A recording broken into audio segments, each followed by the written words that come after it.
that 6 bodies discovered in Gaza were those of hostages who had been brutally murdered by Hamas, sparking widespread grief and anger across the nation.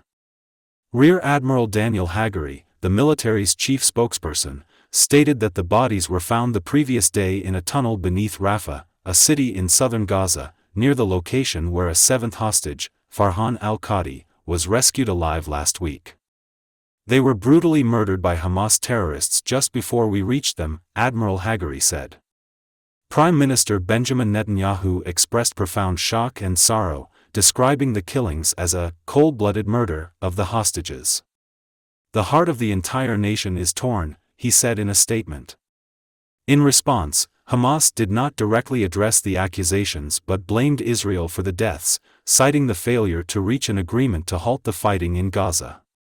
Later, in a separate statement, Hamas claimed, without evidence, that the hostages had been killed by Israeli military fire. The tragic news also led to public outrage within Israel, with some citizens blaming the government for failing to secure a deal to bring the hostages home, leading to calls for protests. Initially, on Saturday, Israeli military officials had reported the discovery of 6 bodies during an operation but did not confirm whether they were hostages.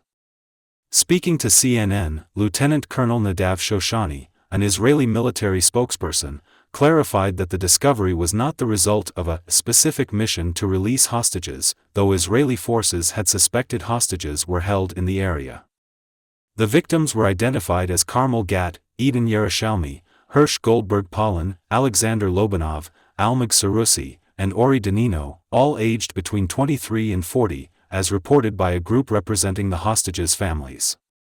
5 of the hostages had been attending a music festival in southern Israel when captured, while the 6th, Ms. Gat, was taken from the nearby village of Be'eri.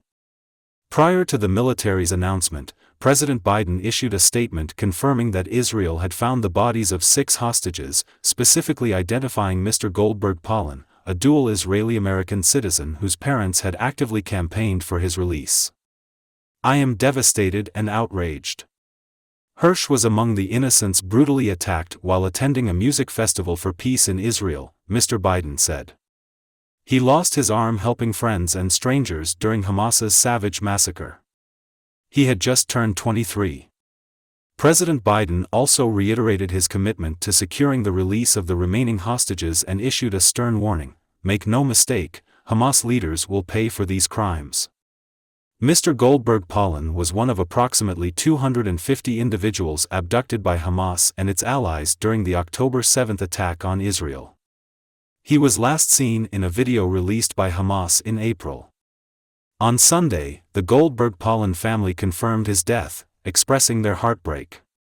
The Israeli military confirmed that the bodies of the 6 hostages have been returned to Israel.